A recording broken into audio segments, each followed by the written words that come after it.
पर्वत पहाड़वा पर तप करें गौरा रानी, तहवे महादेव भैले खाड़ो जी।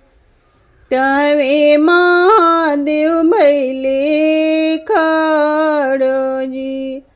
बियाहल बारू की कुंवर गौरा रानी हो, संग तोहरे रचबो बियाह जी।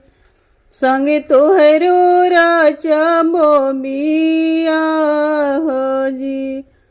अतना बचन जब सुनली गौरा रानी, शिवजी से बोलली मुस्काई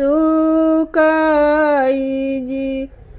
शिवजी से बोलली मुस्काई जी। नहीं मोरे शिवाजी हो भैले बियाहवा हो, बानी हम बारी कुंवर जी। बानी हम बारी कुंवर जी। अतना बचन जब सुनले महादेव, गौरा जी से बोले मुस्काई जी। गौरा जी से बोले मुस्काई जी। अपने जे पिता लगे खबरी जानाव हो, हम तोहसे करबो विवाह जी। हमें तुहसे करबो विवाह जी।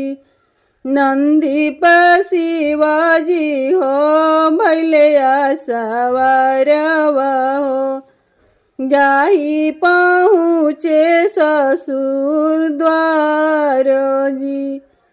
जाई पहुँचे ससुर जी के द्वार जी। भीतरी बाड़ू की बाहर ससुरानी हो, हम करबो गौरा से विवाह जी। हम करबो गौरा से विवाह जी। भीतरी से निकलेली मैया माए नारानी, भैली दुअरवा धैले खाड़ जी। भैली दुअरवा धैले खाड़ जी।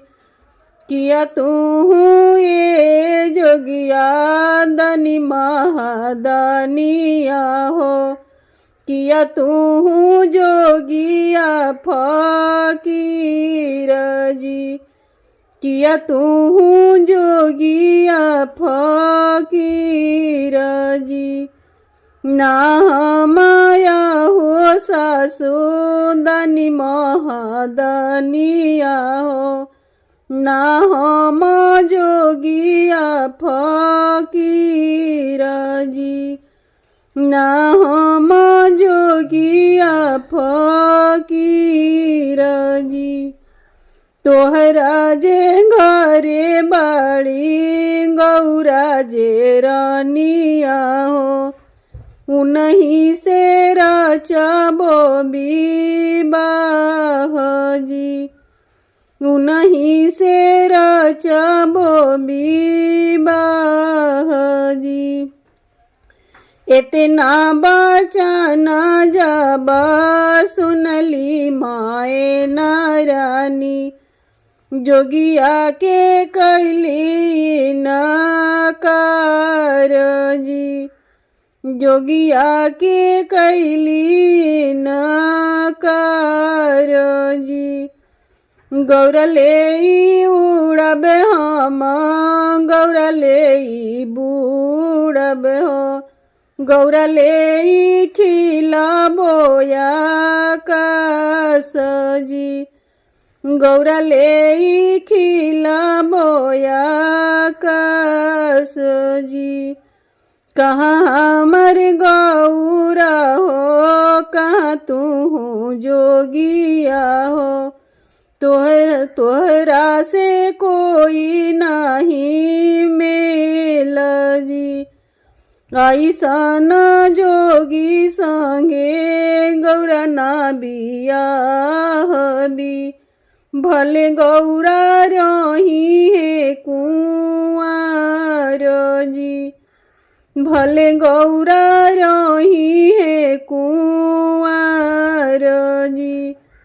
मड़वा के ओते ओते बोलली गौरा देई, सुनी शिव जी बचन हमार जी। सुनी शिव जी बचन हमार जी।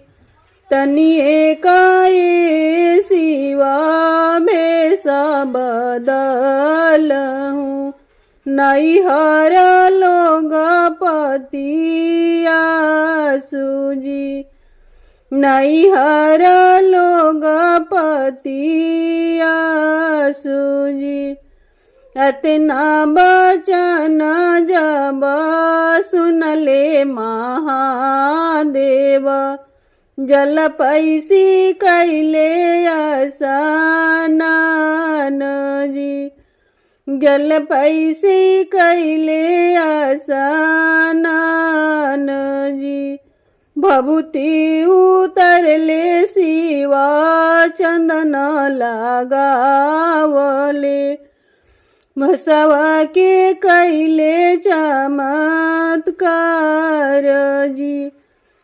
केने बाड़ू सासु हो, केने बाड़ू सरहज, अब रूप देखना हमार जी। अब रूप देखना हमार जी। हथवा के लेली सासु थलिया से लोढ़ावा हो, अब हम परिछब दामाद जी। अब हम परिछब दामाद जी। हमार गौरा जे अब होय बियाहवा हो, अब गौरा जाइए ससुराल जी। अब गौरा जाइए ससुराल।